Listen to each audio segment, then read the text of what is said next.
Would your organization support a United Nations supervised referendum? I don't deal in pipe dreams. I deal This in is hypothetical, Eric. We're not No, supposed let to me. have Yeah, let it. me finish. Will you support it? I will 100% be for such a referendum if I believe the United Nations would carry it out. That's why I was saying I don't deal in pipe dreams. I remember in May of 1995 when Foncha and Dr. John Gu Foncha and the Honorable Tandeng Mona were at the United Nations. These were, if you could not have a more credible delegation go to the United Nations, and if that body could not act up because Well, they the did not stakes were see. not critical then as they are today. You know that today we have thousands of people who have been killed. That wasn't the case then. We have over 800,000 children not going to school, according to your survey. We have over 700,000 displaced, according to your survey. The stakes were not same at the time Foncha, Mona, and the rest, they went to the UN. You know that. Absolutely. So you understand now why, So over time, I understand you, but the over point time I'm trying things to make here change, and is you can why and a you can understand United now. Nations supervised referendum becomes very critical, and it becomes very important that organizations like yours support it if you are out for a level playing field that resolve the conflict. No, I'm grateful that you finally where we started off by saying that the political realities evolve, and what Cardinal Toomey did back then, and as I say, he and I had a long discussion about that, how things have evolved from there to now, where the outcomes look different. So politically things change. Yes, and I agree. Precisely, we've done this survey so that we can go to all the potential actors and say, this is the point of departure. How do we come together to resolve this? And I can tell you, Chris, there's a lot of work everybody is doing, and my group is working also like you, as you do. You've opted for one approach.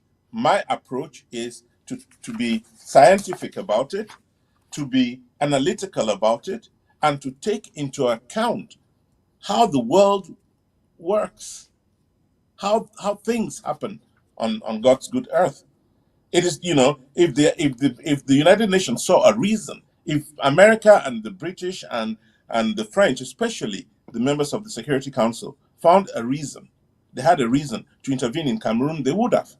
So what we should be focusing on is trying to give them a reason, to come up with the arguments, to show proof of what we're doing, and that's what we're trying to do. So according to you, what would be the reasons for them to intervene if the thousands of people killed do not constitute enough reasons? If over 700,000 people displaced don't constitute a reason? If 800,000 children out of school don't constitute a reason? What would be the reason? I think you get carried away by your emotions, and you should not, as a leader. You don't. No, need I'm to. quoting you the facts from your own report, Eric. Well, I'm quoting the facts. I'm quoting the facts from your report.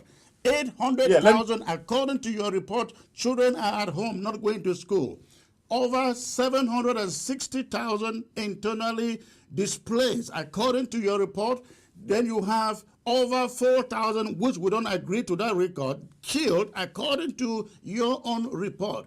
The media, international human rights organizations have reported that the Amazonian conflict is the least covered, among the 5 least covered.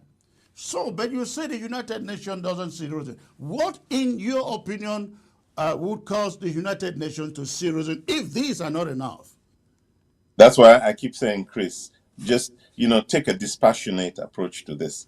There are 26,000 men, women, and children, especially old men and children and women, have died in Gaza. Have you seen the United Nations step in? Have you? You want me to give you the numbers in South Sudan? Where was that Sudan? again? Where was that? In Gaza. The Gaza? Palestinians. Well, come on, Eric. Listen. That is being disingenuous listen. here. The United Nations has held General Assembly to discuss Gaza. They've had Security Council meetings Chris, to discuss Gaza. But for the Chris, 7 years and counting of the Ambazonian conflict, they've held not a single meeting. well, all that's why I said be dispassionate about this. No, it's not about You being you passionate, are it's by going by the record. No, listen. You're playing with numbers. You're telling me, okay, how can they not discuss because 8,000 children are not in school? And I'm telling you, 26,000 people have died. They have not intervened. Do you want me to give you the numbers for Sudan? Sudan. Do you want me to give you the numbers for South Sudan? Do you want me to give you the numbers for Ukraine? Look, there are all of these wars around the world. The UN is very picky as to what it actually But should steps up you to not do. be So concerned, what I Eric? want you to You what I want desperately. you to understand is we've got to build the case for Cameroon differently. But you're too passionate to even engage in that build up. But you have not given me the case. How do you build the case if the United Nations for 7 years and counting hasn't seen it?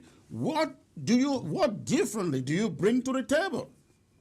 Well, then you must be able to tell yourself there's something we're not doing right. And what And is I'm it I'm telling you, asking you? Because you are the one who think we are not doing but it right. Hey, my country people them. So that one last year for 2024, where the esteemed journalist Eric Chinje he will talk with Christopher Anu. Chris Anu they begging I beg him say make it support their call for United Nations for supervise a referendum for Cameroon. Eric Chinje tell you say wait. He say me I need to chase me pipe dreams. I want make you understand the gravity of what will this one be. It just want for call for the United Nations for supervise a referendum. Eric Chinje tell you say that's a pipe dream. It will never happen.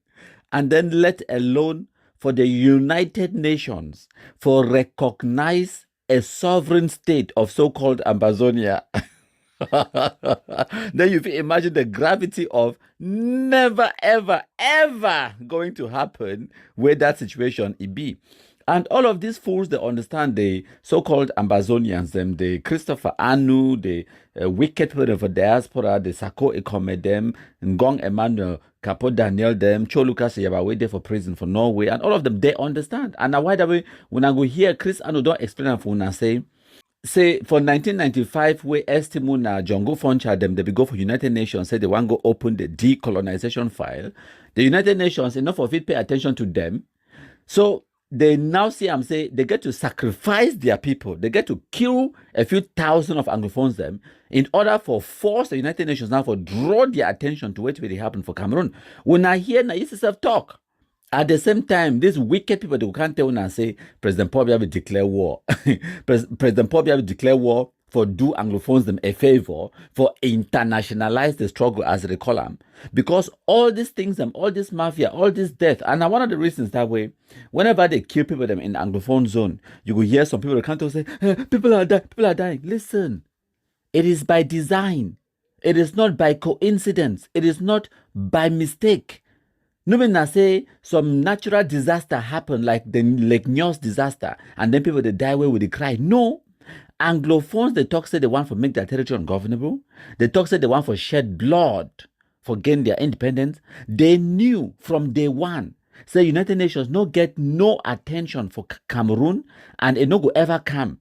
So now they engineer a situation where they want for cause an artificial humanitarian crisis. They want for kill a few thousand people them.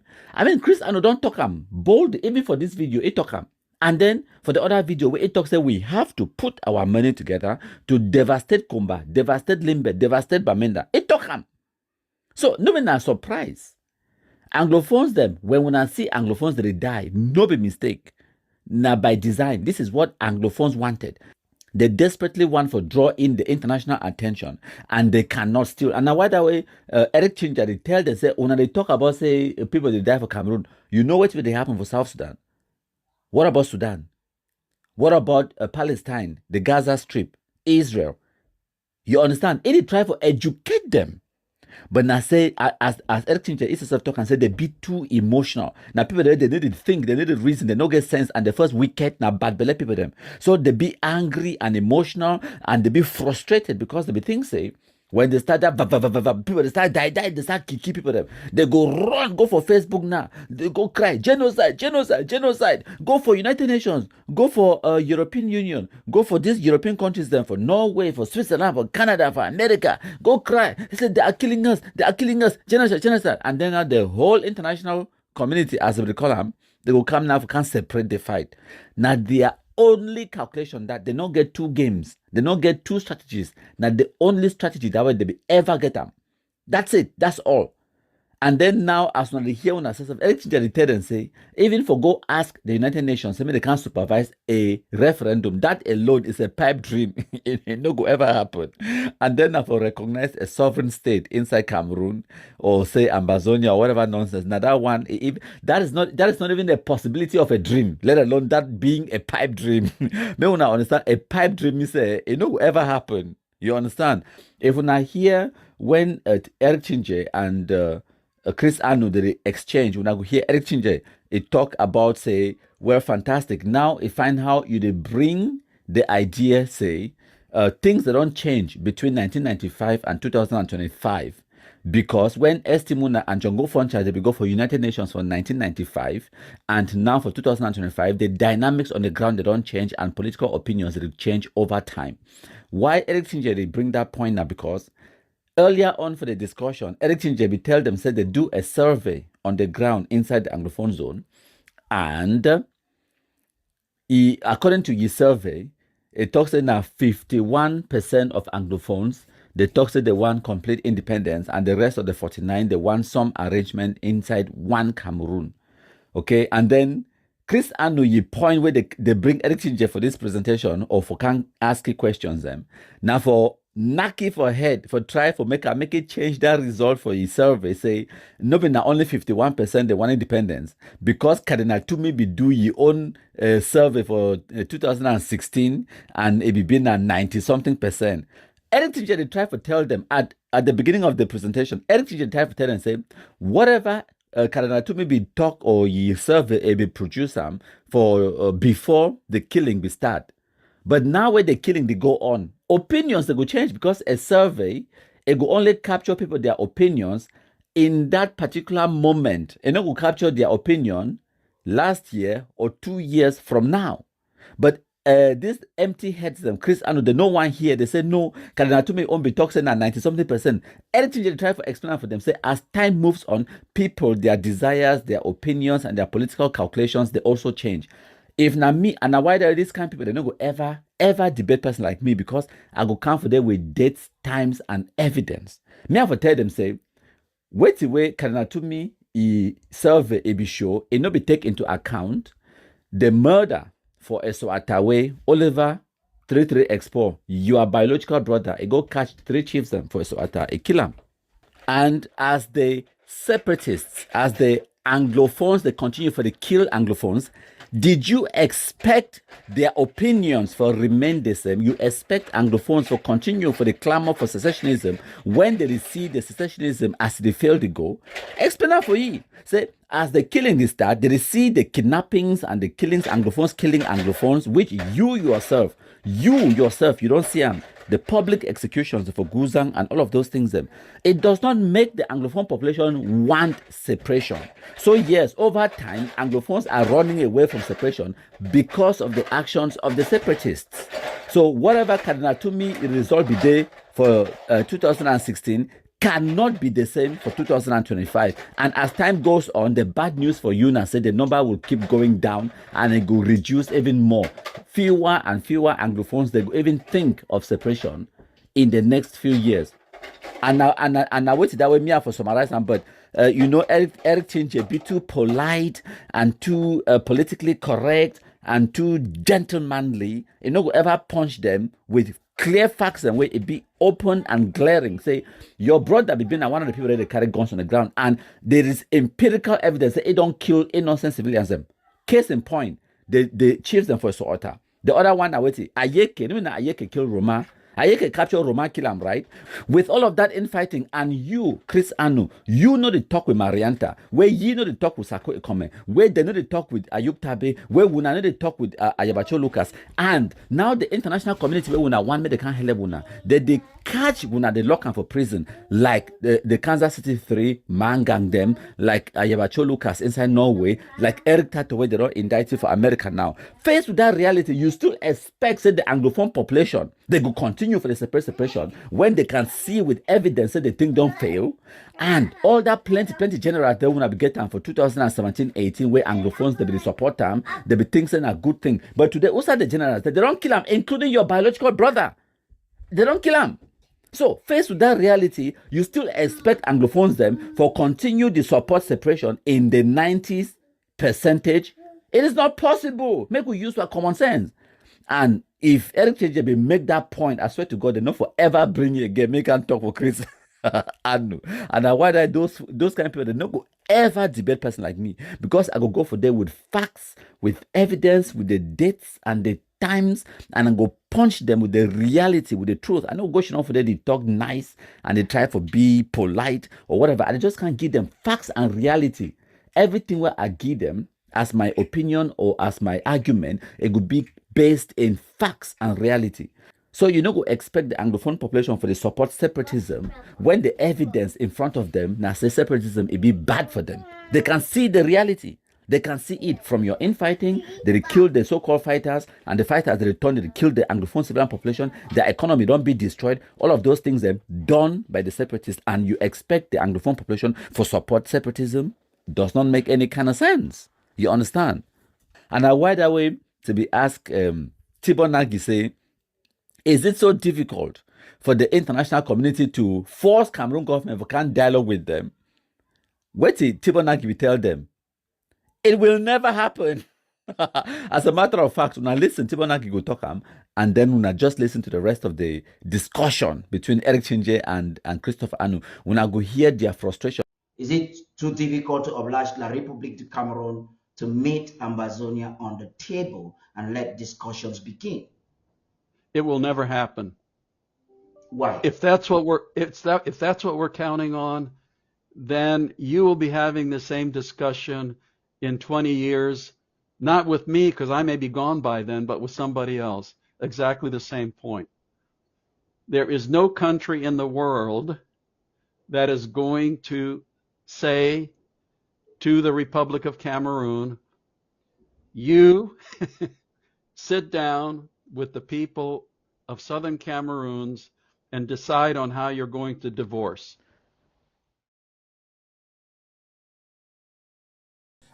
The point I was going to make was when Chris came up with the idea of sovereignty. And I was going to tell you that there is there's an internationally accepted approach to obtaining sovereignty. Why don't we outline those things that we need? Because you'll obtain sovereignty after the UN grants you sovereignty. After the African Union and the United Nations and some of these international organizations, there's an approach to obtaining sovereignty. But We've not you even understand, started. I get your point there, but you got to understand. So we've not even started. But We've not even started on the road. We've not started on the road to obtaining sovereignty, and people are dying. Eritrea fought for 30 years before they got independence. South Sudan fought for over 20 years before they got independence. So when you talk about an approach, it is not like it is lying there, just go pick it. It doesn't happen that way. Should we do exactly? They want you to fight, which is why after John Goodfuncher, S.T. Mona, the rest going to the United Nations, a few years after, the United Nations does nothing, and Ambazonia says, okay, if we have to sacrifice with our lives, we have to do it. If that would take the United Nations to do exactly what you are prescribing. There is what you said, Comrade Chris. I get your point, but let us educate our people. Let us learn from what has happened in other places. We are learning from Eritrea. We are learning from Sudan. Yes, we are we can take a look at what. Let's take Sudan that you talk about. Do you know John Garang, the father of South Sudanese independence. Do you know John Garang fought against the secession from all of Sudan?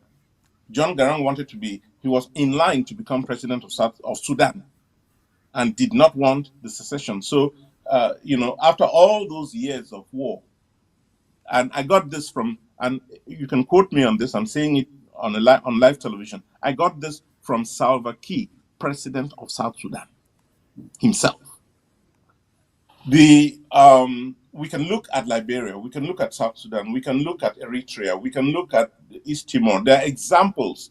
We can look at Biafra, and actually I saw this documentary on the Biafran War. We can take all of that, look at them. That's part of the process of resolving this crisis. Understanding what others did badly and what others did rightly. One of them is, and I like the word that was offered by the barrister, sovereignty. If we want sovereignty, and sovereignty can be expressed in many forms. It can be autonomy, full autonomy, it can be independence, it can be, it can be a whole range of administrative factors that get built into the solution. Now, but the first step is to understand if sovereignty is the ultimate goal, how do you get to sovereignty? There are steps that have to be taken. Have we taken those steps? And if we haven't, what can we do to take the appropriate steps? According to you, what are those steps? Can I address Not that according issue? to me. Let me answer the questions. Not according to me. According to the international system, give us some of those steps, Eric. Give us some of those steps. The ultimate step is the UN saying we have, they're recognizing that sovereign state. That's the ultimate state. That's the ultimate step. So what do we do what do we do now to obtain UN recognition? That should be the next question you should ask me. What do we do to obtain UN recognition? That's what you should ask. Would you join us? Would your organization join us in demanding for, if you really want a peace, would you join us? Your organization, join us in saying, okay, Cameroon refuses to go to any dialogue, any negotiations, and they cannot kill people with impunity. We want the United Nations supervised referendum for the people themselves to decide where they want to be. Would your I don't know if that is the first thing you do. I don't know whether that would be the first thing I will do. That will not be the first thing I will do. What would That's you do probably first? the first thing. Well, I'm just saying, I'm just one single individual, and I've decided that the first thing I'll do is carry out a survey which gives me the arguments to take to these organizations. That is it coming from me. When you that have is done my that first already, step. and you add that to that of TUMI and CDN, they are all on the same. Exactly. They So all we're have the same result. Ambazonians won independence. So with those, with the data you have at hand, is it not enough for you to go to the UN and say, hey, we're not the only ones speaking? Look at previous organizations have conducted this. We have done it. We have the same result. The majority won independence. Would you give them, would you supervise a referendum for and allow them to vote to decide where to be? We have begun that process in the way we know how. I don't know. There must be others. Those who've decided that it will be through war, they're doing it both in government and outside of government. But we, as simple citizens, we've decided that we're going to do this. We've seen the results. We are now taking our results out to those we believe can help us in the process. That's all we're doing. That's all I can do at my level. That's all we can do at the level of the organization I'm a leader of. And that's exactly what we are doing. And as I told you, we are taking our results out to organizations and nations and trying to make the case for helping Cameroon, helping us find a solution to the crisis, to the war, the civil war in Cameroon. And I can even tell you that many people are surprised when I use the word civil war. They find it hard. They say there's a civil war in Cameroon. So, part of what we're doing is educating the global audience. And that's part of what we're doing. And we're doing it with proof. I will give Martin 1 minute to respond, and then I will open the